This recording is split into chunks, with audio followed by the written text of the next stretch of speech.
Bir aloqa.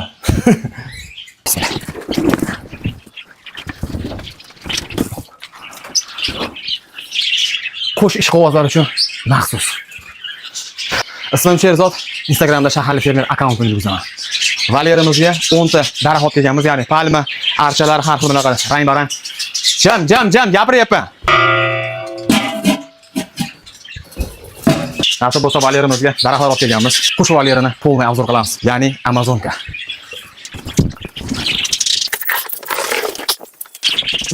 Naq 10 ta daraxt, 2 ta palma, 8 ta archa.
Ko'rayapman o'zi.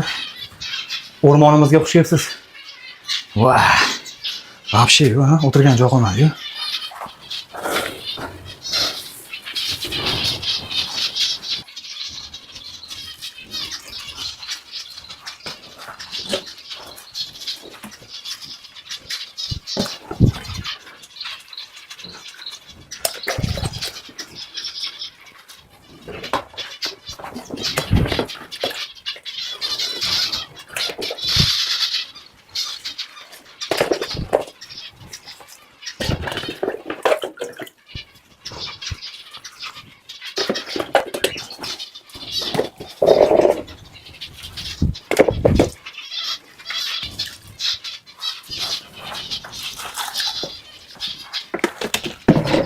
İnson qo'li bilan yasalgan kichkinagina tabiat. Bu yerda amadinka qushlarimiz yashaydi.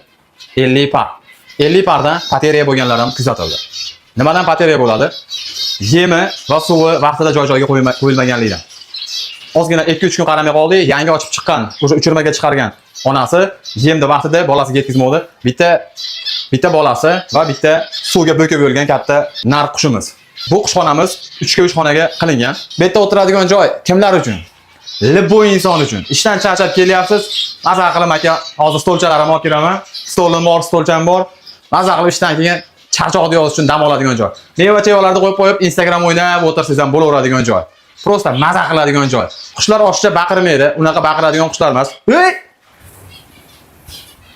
Oddiy amadinka qushlarimiz. Bular bizning fermamizga qo'shimcha biznes, qo'shimcha daromad manbai sifatida olingan va o'zlaridan o'zlari sekin ko'payishyapti. Nasib barakasini bersa 50 jup, planimiz 200 jup edi. Yil oxirida keyin bitta hammasini qopga solib, nasib bo'lsa sotamiz. Agar ungacha bir qanaqadir bir kor hol bo'lmasin ilon. Naryoqda katta valer qilish harakatidamiz. U tomonga olib chiqamiz. U valerlarimizni hali ko'p afzal qilaman. Qo'sh ishqibozlari atmosfera yoqqan bo'lsa, bitta baho berib qo'yasiz. Haqiqatan ham mo'tadil joy bo'ldi. İşten keyin meva-chevalarni qo'yib, o'zingizni yaxshi ko'rgan sokingizni qo'yib olib, yutib ko'rib o'tiradigan joy bo'ldi-da. Xohlasa svetni o'chirib olasiz. Necha salqinlik kerak menga desangiz, bunaqa atmosferasi ham bor. Hoppa.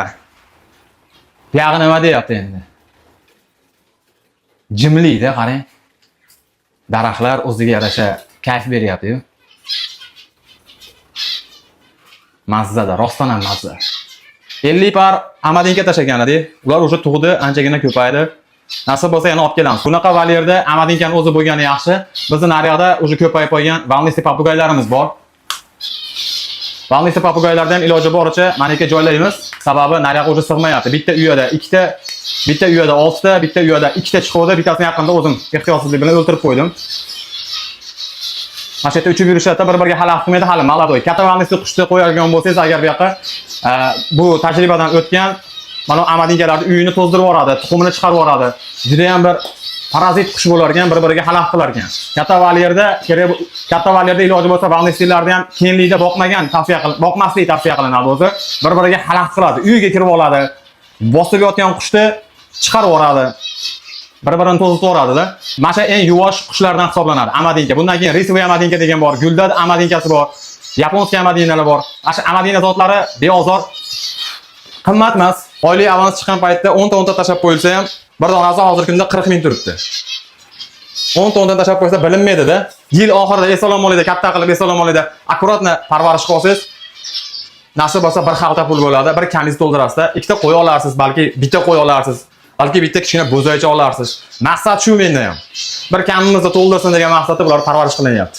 Turbalar, bularning gnezdosi, yaqinda qilgan edik buni, bu haqida video ham qildim, bitta obzor. Bolalaganlari ham bordi. Bolalagani boya aytib o'tgandek o'ltirib qo'yibdi. Lekin yaxshi joylashdi, o'rganishdi bularda, ko'nikishdi. Tuxumlaganlari ochyapti, ochilganlari katta bo'lyapti. Barakasini bersin, qarang. Oz-ozdan bo'ladi. Bu qushlar faqat qo'shimcha daromad manbaida ishlash kerak. Bir katta biznes qilib yuboraman degan xayol bo'lmasligi kerak. Bu meni tavsiyam xolos. Bu o'zi arzon va sotilishda ham arzonroq ketishi mumkin. Qo'shimcha daromad sifatida ko'rish kerak bunga. Qushlarda tuxum qo'yadigan eng yoqimli joyi bunaqa sluchayni joylarga ekan. Daraxtlarga mana yotibdi. Daraxtlarning orasiga gnezdolar qo'yib qo'yadigan bo'lsangiz, maza qilishar ekan. Aytdi. Tuxumi bor. Keyin mana tayyor gnezdoga boshqa qo'shnisi kirgan. Qo'shnisi tuxumini ham joylagan. Tepasiga joy qo'yib olgan. Lekin unaqa paxta-maxta qo'yib qo'yaman, kerak bo'lganda toshibozlarga unaqa joy qo'yib olishadi. Mana bular, bu yerda ham tuxum bor. Qaramabman, ochildimi, ochilmadimi?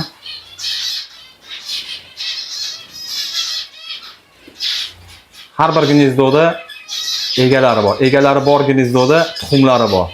Bir xilgilar ochilgan, bir xilgilar hali vaqt kelgani yo'q. Mana. Chiroyli qilib joylashib olgan, joylarini o'ta asal qilib olishgan.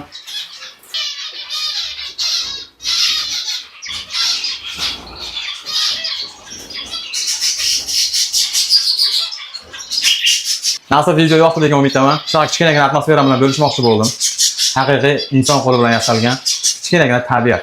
Amazon kamas.